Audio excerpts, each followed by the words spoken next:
On to the football now once more. And Gabriel Jesus scored twice as Arsenal put 5 past Crystal Palace at Selhurst Park to move to within 3 points of the top of the Premier League. Jesus scored 2 in the first half before Kai Havertz made it 3, with Gabriel Martinelli and Declan Rice adding further goals after the break. After the game, the manager Mikel Arteta said he was glad to see his strikers' application at training paying dividends. I told him, you're not going to see those results in a week, maybe in a month or in 2 months. But if you stop doing that, you have no chance. So you have to continue to believe. Everybody's here to support him, and he certainly has the talent to do it. It's a big boost for the team, especially because he's someone that is really, really liked among the squad. And we need our front players firing. Yesterday we lost Raheem. Today we lost Bukayo. So we better have our front pro in good shape. Yeah, so it did come a little bit of a cost there to Bukayo Saka, who had to go off and on crutches as well, was some of the reports suggesting, Cass. So that is a real concern for Arsenal heading into this really busy festive period. Before we sort of focus on that, Jesus scoring once more. We've been talking about, do they need a sort of pivotal Yes, they do. strike? Changes nothing. He can't be the fix? I don't think there's enough evidence that, we're talking about real fine margins here. And he is a really good player. And I watched him live at Crystal Palace on, Wednesday night in the Cup, League Cup. I was there. And he was, the moment he got his first goal, it felt like the weight off his shoulders, and he looked like the Gabriel Jesus we know. And can be really dangerous. And with that, I didn't think he'd play yet. I didn't think he'd start yesterday because I thought it'll be Havertz. But he sort of invented his team, didn't he? He played Havertz in midfield yesterday. Yeah. And then left Gabriel Jesus to play the centre-forward role. Look, Arsenal, as much as they had the 0-0 draw against Everton, Arsenal have hit 5 goals 3 times in the last few games, haven't they? If you go through their results now, they've had a few 5s. So that this team can score goals. So, Sporting Lisbon, they did it too, didn't they? That's right, West Ham as well. Much earlier on in the League Cup against Bolton. Maybe this team can get goals. Yeah. It can. I'll say the one thing that I keep repeating, Odegaard is most definitely the most gifted at making assists, and Saka's pretty close to him as well.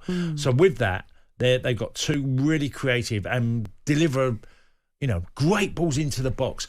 Martinelli's got better again. Martinelli's last season, he wasn't around. I just felt he'd lost his way last season from having a really great start. He lost his way last season. He slowly got better. Remember, maybe it's the pressure of Trossard being there because he's a more consistent player. I think you can get the brilliance of Gabriel Martinelli, but when he drops off, it's too big of a drop off.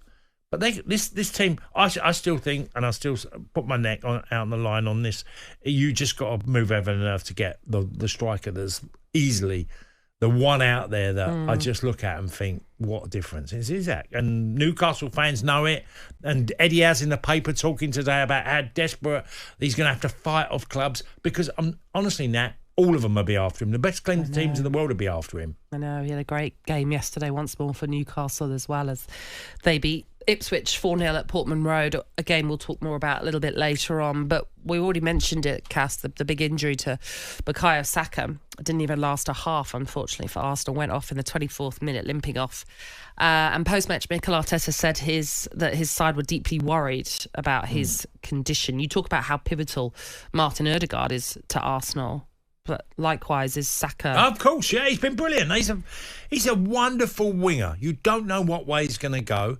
He's durable. I mean, I know he got injured yesterday, but he generally plays a lot of football. Yes. And his levels of consistency are superb. Well, that was his 250th appearance for Arsenal at 23. Absolutely. I think he's, when people talked about Cole Palmer, and then there's slightly different players, I just think, you've got to dislodge Saka for the England place on the right, because I don't think any managers are going to go, it's a natural, just play. I think they'll look to play Cole Palmer elsewhere and keep Saka on the right. For Chelsea, he plays the 10 role, doesn't he? Yeah, he'll play the 10, but he has played the right a lot of times in his career. But we have seen Madueke take on that role at Chelsea more. Well, that right side is Madueke.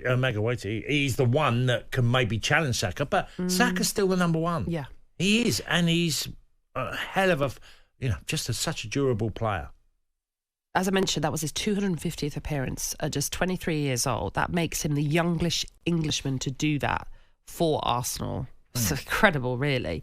Is there any concern, actually, when you consider the amount of game time he's had in his short career? Definitely. Really, it's still a short career, of burnout. If you look at what's happened with Marcus Rashford, for example, the impact someone makes, and Marcus Rashford made a big impact when he first cracked the scene at Manchester United. Is there any worry about, Saka down the line that he could have burnout? Yeah, I'd be concerned because I do think there's a lot of fullbacks put a lot of heavy challenges on him. So injury could easily happen. He's always trying to get half a yard, and when he's crossing, you have one leg standing and the other one crossing the ball. You can get caught. He's getting caught quite often, but he still seems to be available. They said it's for precaution, so hopefully it's the case. But I think it'd be a huge loss if he goes out of the team for any length of time. And I think you're right, Nat. It's again coming down to, if you play too much football and you continue to play, there comes a price to pay somewhere along the line. But of course, they are going to play him because he is so important to them. I'm not saying you're not going to play him, but it's just thinking long term. Well, about think him. of it this way, Nat.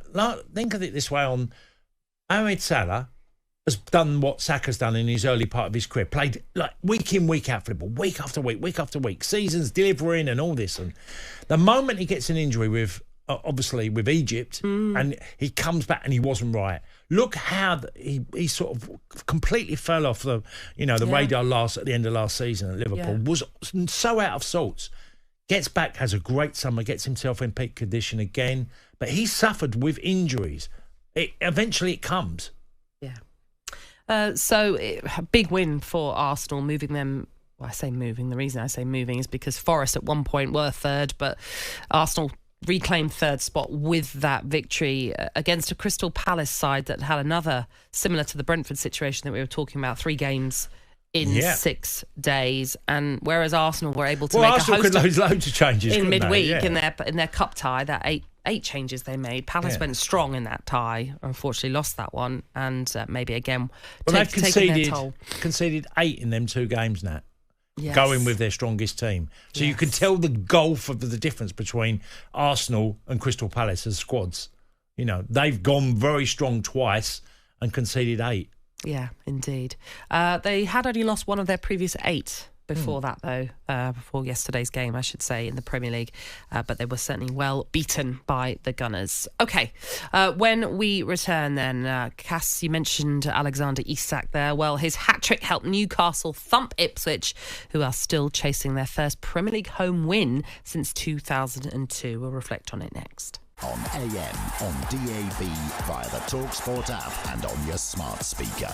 talkSPORT.